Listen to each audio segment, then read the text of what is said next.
A tight psoas muscle usually presents as discomfort in the front of the hip.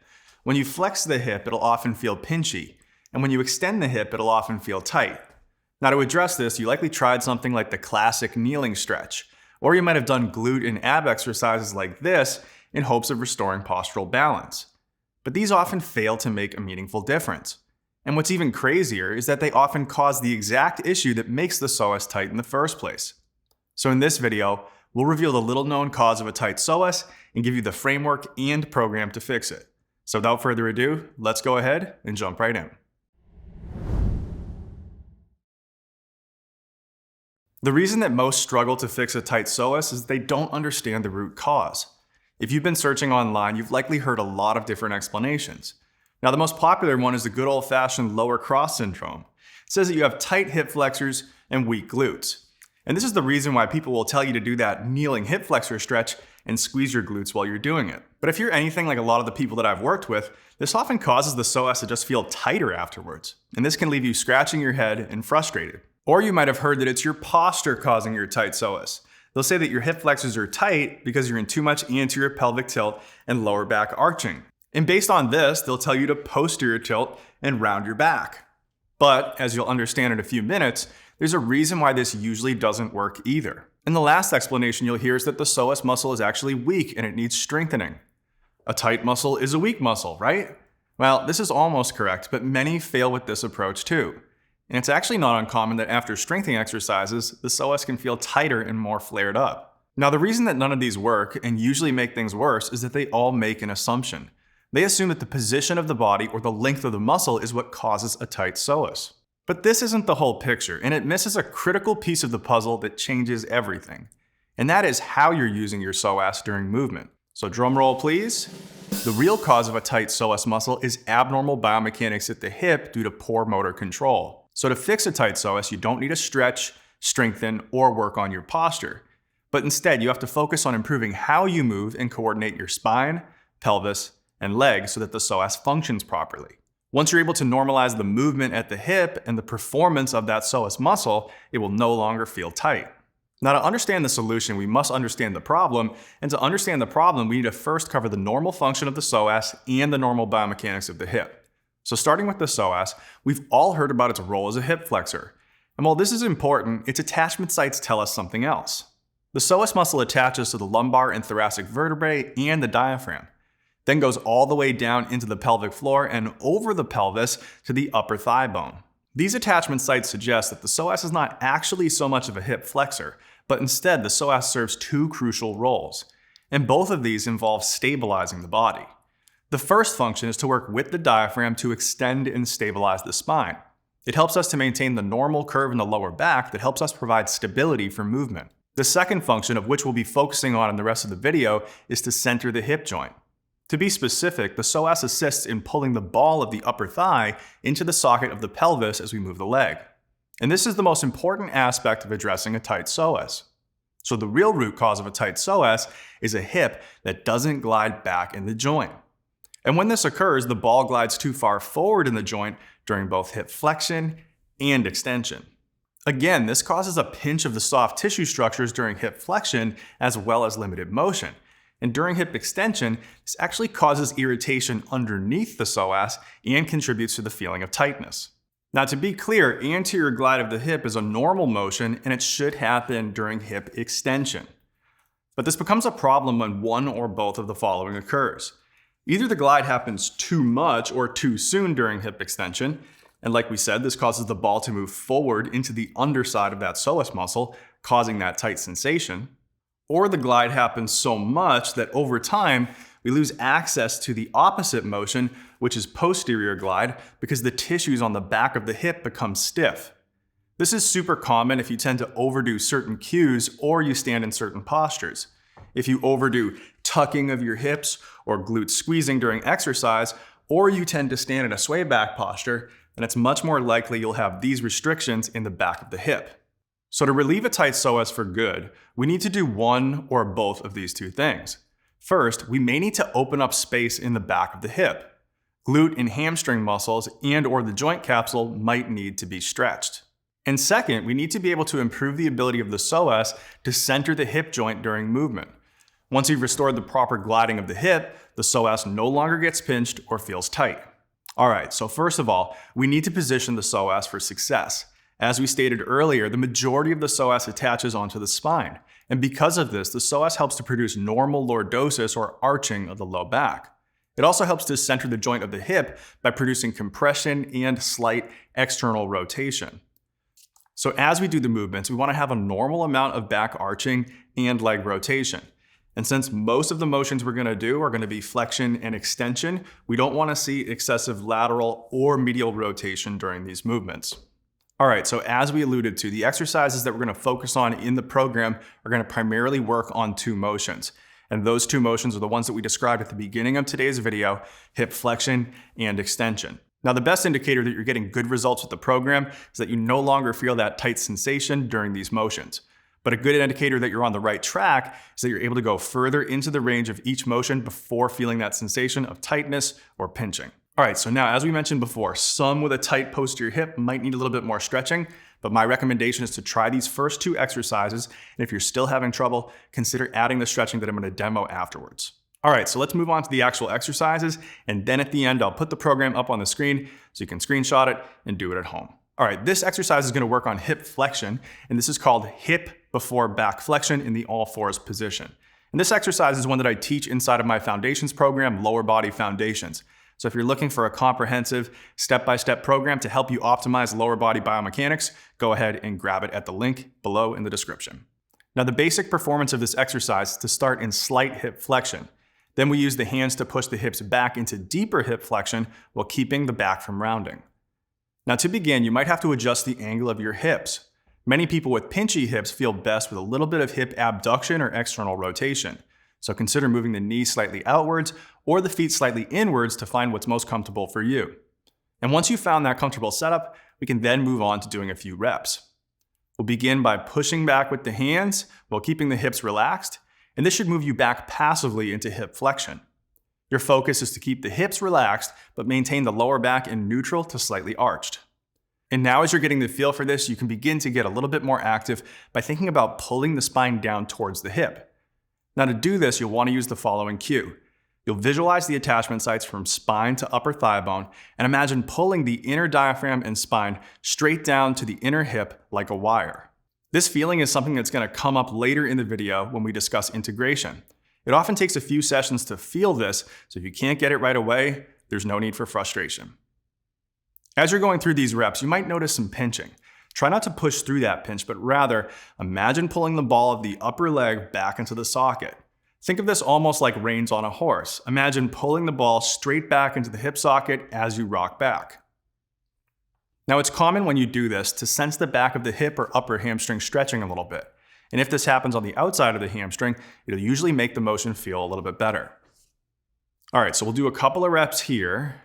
And then once you get the hang of this, we're going to take this to the next level. So now we can use this new awareness of this position and skill of gliding back into the hip to actually work on moving back in the opposite direction towards hip extension while controlling the amount of anterior glide.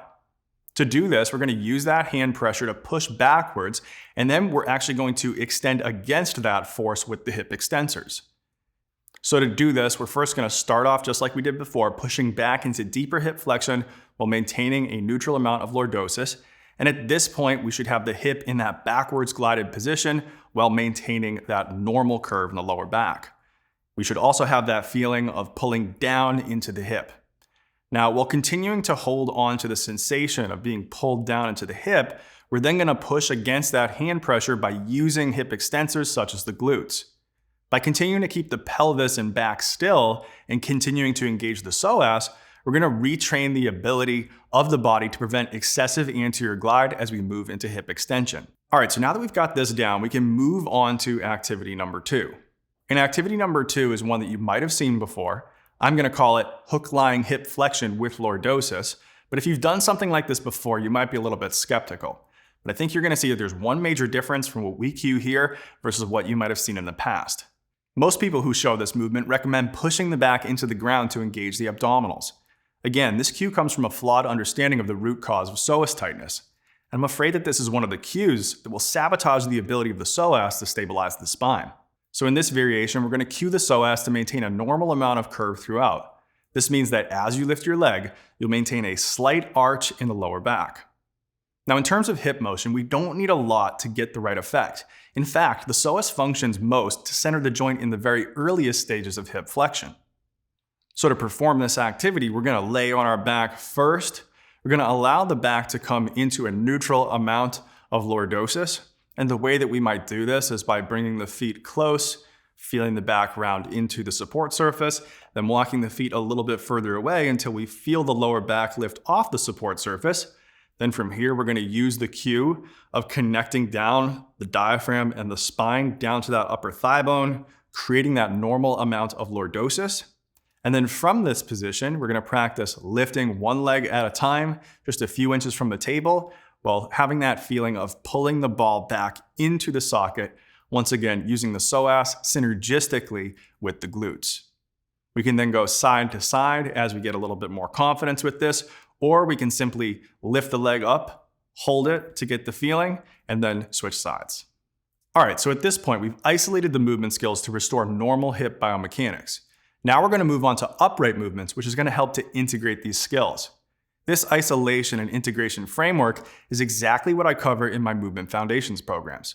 Now to get the most out of your movement, you need both isolation and integration.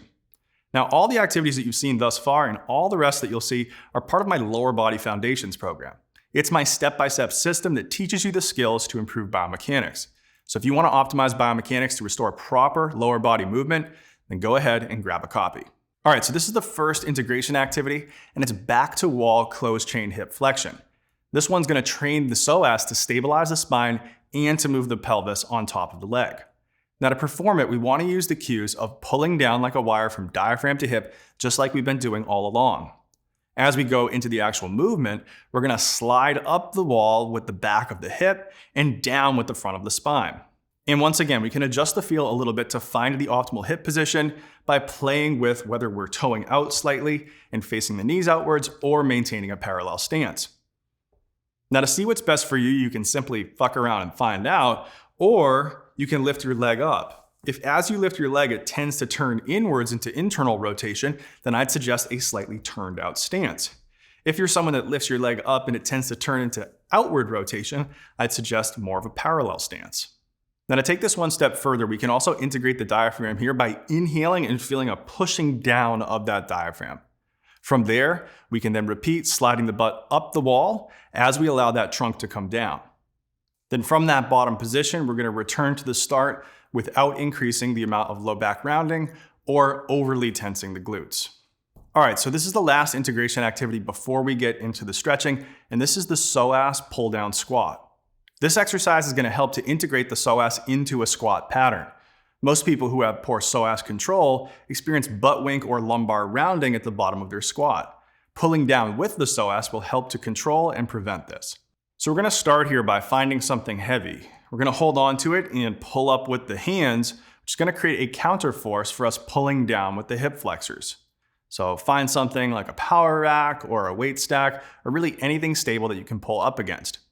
Again, as we do this and we pull up with the hands, we're going to think about pulling down all the way from the diaphragm and the spine towards that upper leg bone. With proper performance, we're going to see very little rounding in the back, and we'll also feel a very strong connection between the pelvis and upper leg once we get to the bottom. Now the feeling here should definitely be compression, but it should be a comfortable compression. If we have enough space in the back of the joint and enough stability from the psoas, we'll get that feeling of comfortable compression without a pinch. All right, so in this section of the video, we're going to go over two stretches.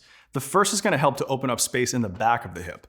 And this is going to be important if you're having trouble getting the ball to glide back in the socket due to stiff tissues on the back side of the hip. Now the second stretch is going to be the classic hip flexor stretch. I'm going to give you the cues that I use to make this more comfortable. And if you're able to do this stretch with less tightness, that's a good indication that you're on the right track. All right, so there are a ton of stretches for the back of the hip, and all of them are going to bring us into some degree of hip flexion and then have us hold the position. I prefer to do this in an all fours position because we can then modify the actual position of the leg to get the best stretch that fits your body. Now we're going to start a lot like that previous rock back exercise, but from this position, we're going to have the opposite leg straight. The actual leg that we're stretching over can be maintained in a parallel position or slight external rotation. And if you're not sure which one, I would try slight external rotation first. Then we're going to push back using the hands while maintaining a normal arch in the low back. And once again, we're going to try not to allow this arch to decrease as we go into the stretch. This is going to help to create the position to glide the ball back in the joint and get into and stretch those posterior structures of the hip. Once we're in this position, we can hold for anywhere from 3 to 5 or even 8 breaths, then come out of the position and repeat. Again, we're going to cover the exact reps and sets of all these exercises, including these stretches, at the end of the video. All right, last but not least is the classic hip flexor stretch, but we're going to do it in a way that makes it a little bit more comfortable. When performing the kneeling stretch, we want to achieve a few things to reduce the chances of tightness. The first is, again, I think I'm sounding like a broken record here, to allow a normal amount of lordosis in the spine. The second is to ensure the psoas helps to center the hip joint and prevent excessive anterior glide. Then, once we're in the position feeling comfortable, we can move into a little bit more of a stretch. Now, if we've achieved the positions and skills above, the stretch is going to feel a little bit more comfortable than usual and not nearly as tight. But with this said, there are some common mistakes. So the first is going to be to tuck the butt into a posterior tilt and overly round the spine. You're going to see this when someone over squeezes their glute. Now, I don't mind a little bit of glute squeeze, but the way I cue it is a little bit different. Where you're going to run into issues usually is when you cue too much hamstring or glute squeezing and over tuck that pelvis in the beginning of the movement. Instead, we want to get into the position that we just described with a normal amount of lordosis, bring the hip into extension while feeling stable over that leg.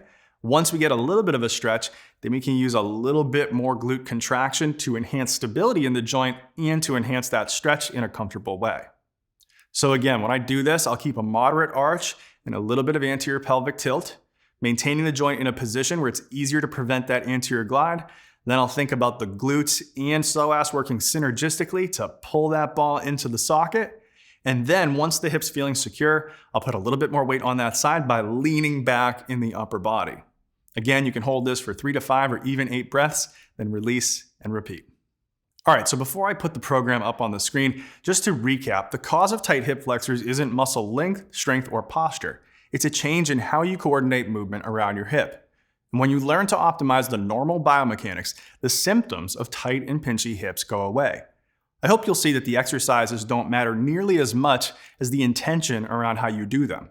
Exercises are really nothing but vehicles for learning skills and creating adaptations.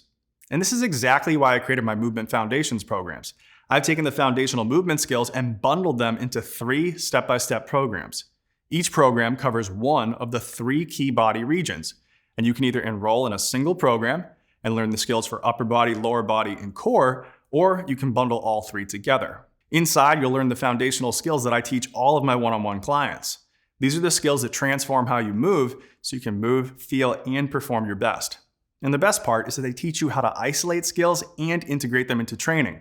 So this means you can get changes that stick and improve both your warm-ups and compound lifts.